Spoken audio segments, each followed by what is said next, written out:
اب احمد رضا بریلوی صاحب المتوفا 1340 ہجری، یہ بھی تقریباً 100 سال پہلے 1921 میں فوت ہوئے. وہ آپ کو پتا ہے کھلے ڈلے انسان تھے اور کوئی لحاظ نہیں کرتے تھے، آؤٹ سپوکن تھے، جس طرح میں بھی آؤٹ سپوکن ہوں. تو انہوں نے مزید کھول کے بتایا کہ فنافی شیخ کا عقیدہ کیا ہونا چاہیے. اس سے آپ کو مزید کھل جائے گا. ان کے ملفوظات ان کے اپنے بیٹے نے جمع کیے. مصطفیٰ رضا خان نوری صاحب، جن کو مفتی اعظم انڈیا بھی کہا جاتا تھا، 1981 میں مفوت ہوئے، جن کی وہ مشہور نعت ہے تو شمع رسالت ہے عالم تیرا پروانہ. یہ ان کے بیٹے تھے. انہوں نے اپنے والد کے ملفوظات خود جمع کیے ہیں. لہذا وہ جو ایک تھوک کے حساب سے حسن ظن ہم نے رکھا ہوتا ہے کہ جی پرانے بزرگوں کی کتابیں چینج ہو گئی ہیں، یہ ان کے عقیدے نہیں ہو سکتے. تو اس حسن ظن کو میں بتا رہا ہوں کہ وہ حسن ظن اتنا بھی سیدھا نہیں ہے.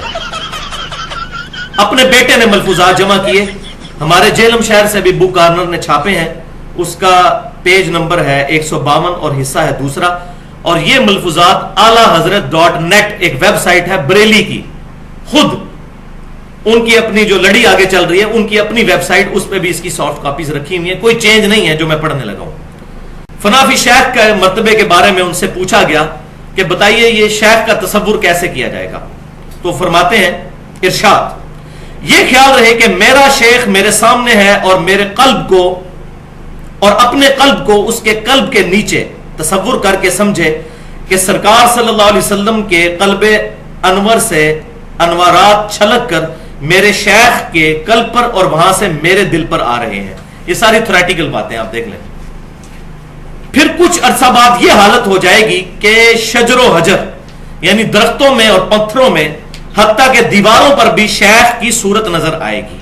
وہ کہتے ہیں ہر جگہ آپ کو شیخ پھر نظر آنا شروع ہو جائیں گے، یہاں تک کہ نماز میں بھی جدا نہیں ہوگی. وَلِعَاذُ بِاللَّهِ تَعَالَى. پھر ہر حال میں اپنے ساتھ ہی پاؤ گے. پھر انہوں نے مزید تسلی دلوانے کے لیے ایک واقعہ بھی ساتھ بیان کیا کہ میں آپ کو مزید سمجھاتا ہوں کہ فنافی شیخ کا عقیدہ کیا ہوتا ہے. وہ کہتے ہیں کہ سید عبد العزیز دباغ، یہ وہ صوفی ہیں جو دیوبند اور بریلویوں کے مشترکہ بزرگ ہیں. ان کے ایک مرید تھے سیدی احمد. ان کی 2 بیویاں تھیں. اب مجھے شرم آ رہی ہے واقعہ بھی بیان کرنا.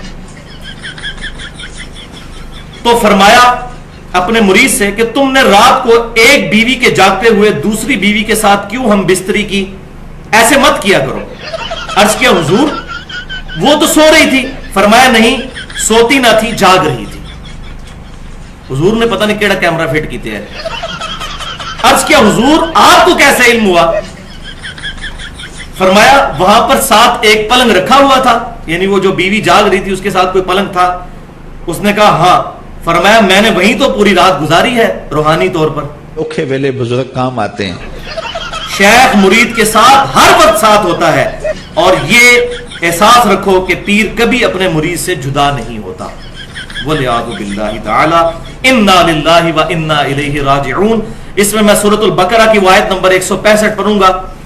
وَمِنَ النَّاسِ مَن يَتَّخِذُ مِن دُونِ اللَّهِ أَندَادًا يُحِبُّونَهُمْ كَحُبِّ اللَّهِ. کہ لوگوں میں ایسے لوگ بھی ہیں جو اللہ کو چھوڑ کر اور ہستیوں سے ایسی محبت کرتے ہیں جو محبت ان کو اپنے رب کے ساتھ رکھنی چاہیے. وَالَّذِينَ آمَنُوا أَشَدُّ حُبًّا لِلَّهِ.